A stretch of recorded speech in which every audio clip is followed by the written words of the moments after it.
Hello everyone and welcome to Stan the Wine Man TV. I am your host, Stan Rattan, and this is a blue collar wine show where I help you spend your wine dollars wisely. We're focusing on Washington wines this month because it's March, it's Washington Wine Month, and as I said, I was going to try and intermix some other things, but the month goes by so quickly. I am revisiting a winery that was my Winery of the Year about 3 years ago, 3 or 4 years ago. I didn't look. Sorry about that, but it was just not that long ago. Kyle and Cassie Welch have Longship Cellars. And when you look at the labels, you know that they have a Norwegian heritage because of the labels. And it's pretty cool. Way back then, about 4 years ago, I recognized that these were quality wines. Never heard of the winery. Somebody stopped by the shop and said, "Hey, Stan, you want to try these wines?" And I tried them. I go, "That's it." I only had to try about 3 of them, and I know these guys have.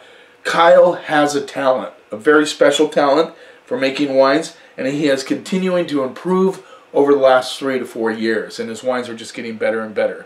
It's pretty much a family-run operation. I know his dad helps him in the winery. We just had a Zoom tasting with these guys, and it was pretty exciting to listen to the maturity of Kyle and how they go about making their wines and their goals for how many cases they want to produce, etc., etc. So we're going to get started right away. We're going to go through these and see what they're all about. And again, I'll say it over and over again, but I hope you don't get tired of it. Washington State has great diversity in producing many different varieties of grapes, and they do a lot of them very well. I know there's a couple of winemakers that believe that they shouldn't make certain varietals because they don't show the typicity of that varietal, but you got to remember, let's say, for example, we got a Tempranillo here. It's not going to taste like a Tempranillo from Rioja because it's a whole different terroir style winemaking method, so you don't expect a Tempranillo from Washington to taste like a Tempranillo from Rioja or Ribera del Duero or wherever it is. You just don't expect it. You can't expect it. Just like you don't expect a Merlot from Washington State to taste exactly like a Merlot from the right bank of Bordeaux.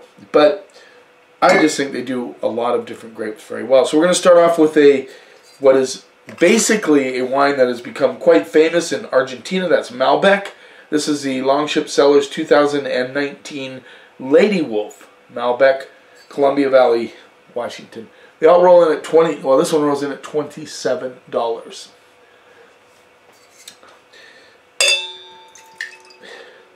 They're a small producer. I think $27 is a fair price coming from a smaller producer. I know it's not an everyday red that you would just buy to drink with pizza, but $27 I think is a fair price for. Boy, this has a really bright kind of purplish velvet color to it. Yeah, really bright on the color. Let's see what we get on the nose. Get a little earthiness, which I think is really cool. Kind of like a dirt component coming through. Red flowers all day. Raspberry.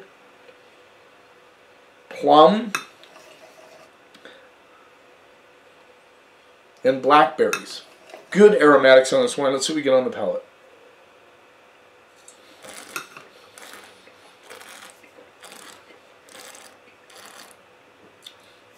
Good acidity, nicely balanced, kind of leathery tannins, which I find interesting. Red flowers, big time on the finish. But from the front to the mid palate, you get a lot of blackberry, plum, red raspberry, and then on the finish, the red flowers really, really ramp up, big time.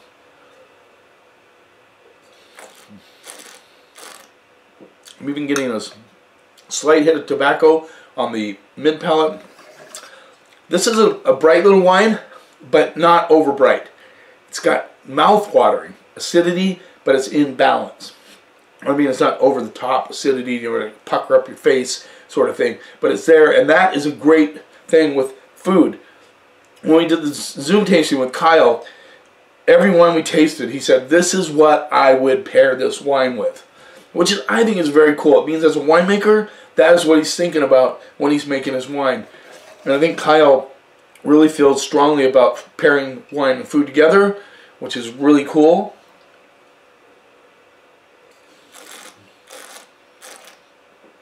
Yeah, that raspberry red flower, earthiness, leathery tannins. Very nice Malbec. Now, Malbec from Argentina. Don't expect Washington State Malbec to even come close to the pricing of Malbec from Argentina. I mean, you're hard-pressed to spend $27 on a Malbec from that area of the world, but land's cheaper there, labor's cheaper, everything's cheaper down there. So, and I think the government, pretty sure the government subsidizes some of the wineries there to help them get along. The first thing that comes to my mind with this one is a pork or lamb. Really good with that. Very solid, but you can drink this solo, is what I like to say. It's not a cocktail wine, which is a term that means you drink it by itself. This is a really cool wine. You can just sit on the couch and watch a movie, no food at all. This is not that. This does need food. Yeah, solid, solid, solid Malbec. I'm gonna go straight up. I'll straight up A. I think for the money, it's a great bottle of wine. Well, Longship Cellars 2019, 18. I think this one was. It's, yeah, great vintage. Oh no, this is 19 as well. 19 was a challenging year, so that's impressive. Very wet in 19. They had some troubles there, but eventually it came out okay. Coney Valley 2019 Starship Cab from Longship Cellars. This rolls in at, oh, I sell it at the store for $19. I think probably around 20 is what would be the average price. I always buy it by the case for the store because I want to come in at that $19 price point. I'm not trying to sell wine at my store here, but I'm impressed with their cab. I have been in the past. Let's see how this one holds up. Again, very purple color on this one. So we get on the nose. 19 bucks. Current notes come through, a little tar action going on. Also getting some purple flower, kind of dark red purple flowers. Definitely current notes. This is not as aromatic as the Malbec. Let's see what we get on the palate.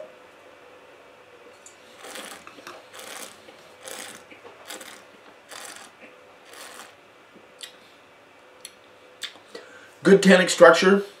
I like that. Again, a little bit of leather coming on through. Current notes. Good balanced acidity again. It could be a reflection of the vintage. It wasn't quite as warm as 18. In fact, 19 might have been one of the cooler vintages. I think I read somewhere where the winemakers realized that Mother Nature is in control. You just got to expect the unexpected. So 19 turned out to be a cooler vintage, and it reflects in the wine, which I don't mind. I think a lot of you that drink wine like to have these food-friendly wines, and this is one of them. This would be great with hamburgers, steak. A little tobacco on the mid-palate going in the finish. Finish is long. In fact, it gains strength on the finish, which I appreciate. 19 bucks, guys. $20 at most stores for a cab of this caliber. That's pretty impressive.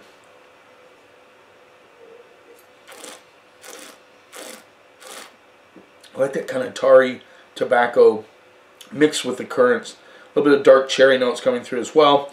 Good balanced acidity, nice integration. I like this wine. I'm going to go A-, B+, A-, no, A-, straight up. Now, I think I've had this in a blind lineup in the past. This is 2017. 17 Magic Merlot from Longship Cellars, Horse Heaven Hills. This rolls in again at $27.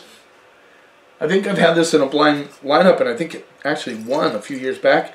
But you notice around 17, which means what? It means that people are still shying away from Merlot, which is, that's not tragic, but I wish people would just kind of revisit it. Because, you know, forget Sideways, forget the Central Coast Merlots that are kind of watered down versions of what this varietal can do.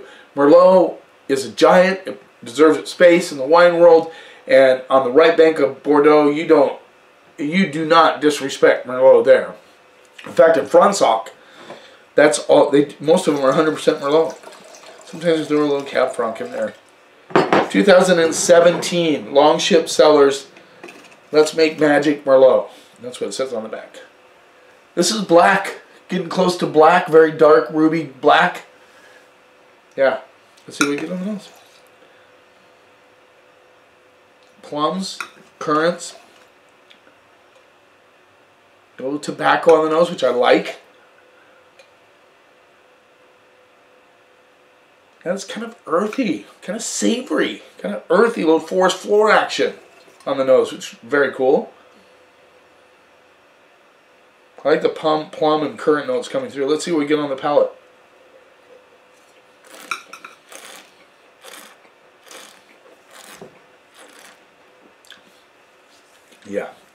Yeah. One of my favorite Longship wines from the very beginning was their Merlot. I just love the balance, the intensity of fruit, the integration, the you get the plum, currant, tobacco, earthiness, front to finish. Long finish, by the way. I'm still tasting it.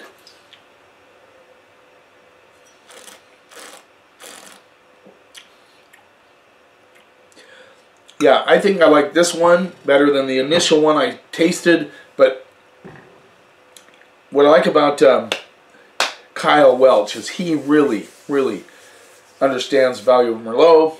An interesting thing about Kyle that I realized in the Zoom event, and it isn't true with most winemakers, but he is the sole blender of the wines.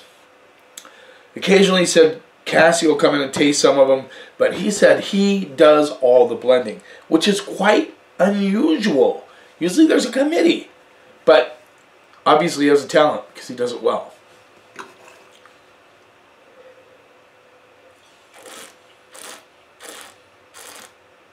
I get a little baking spice on the back of the mid palate. Very good Merlot, very solid. I'm going to go straight up A on that one. Now here's one that some winemakers will debate. Should they do Tempranillo in Washington State? I know Kyle does it because he fell in love with Tempranillo when he went to Spain, especially the Tempranillo from Rioja. And this is 2018 Longship Cellars Invader Tempranillo Yakima Valley. Rolls in at $27. I think he tells some of the story on his website. If you, maybe I'll put a link on the bottom so you can hook up to them and see their website. But once again, there's a few wineries that do Tempranillo. It's not a big one in Washington State. I have a few on the shelf. I think I have a Gordon Brothers Tempranillo, a couple others. But anyway, it doesn't matter. Some winemakers believe it does well here, but do not expect Rioja from Washington State. Very dark. Purple-black. That's all I'm going to say about this one. Super dark. Let's see what we get on the nose. Oh, very perfumed. I get cedar notes, which is really cool.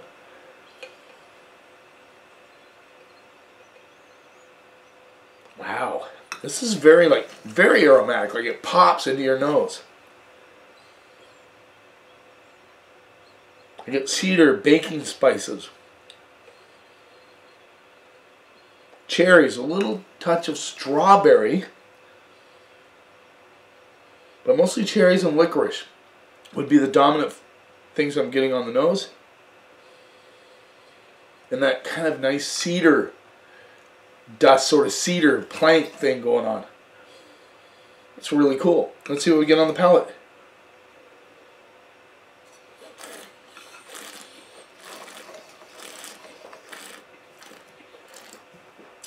Very intense. Very intense. I get dark cherries, black olive, spices. Again, nicely integrated acidity on this one. This is from 18, so it's not going to be, the acidity is not going to be as intense on this one. It's 18 was a great vintage in Washington State. Probably considered one of the better vintages in the decade. Just saying. I like the black olive. It morphs into kind of a dark cherry. Get a little bit of currant action as well, which I didn't. But no, more blackberry. Yeah, there it is, blackberry.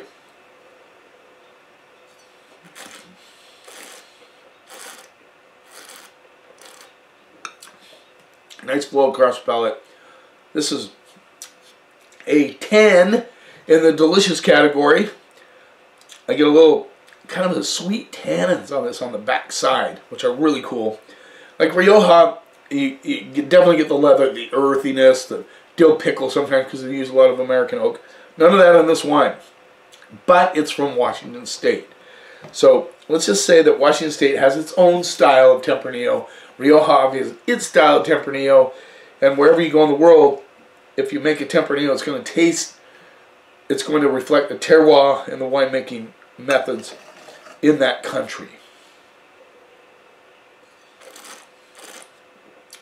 What I like about this one is the black olive that kind of rides underneath from front to finish, that kind of nice black. I'm a big black olive nut. Do you guys like olives? Green olives, black olives? Question for you is, what is your favorite type of olive? Do you not like them? Do you like black olives, green olives? What's your favorite kind of olive? Do you like stuffed olives, like pimento, that sort of thing? Let me know. I want to hear it in the comments. I wish I could remember the name, but I appreciate the comment on the last episode. They reacted to the area that I said Merlot should, where I talk about Merlot coming from my top 3 places for Merlot: Washington, right bank of Bordeaux, and Italy. And he said Italy. You know, he talked about Super Tuscans. That's exactly right. Italy makes fantastic Merlot, and a lot of people don't realize that. There you go. Oh, I think Tempranillo, I'm going to go A-. A-.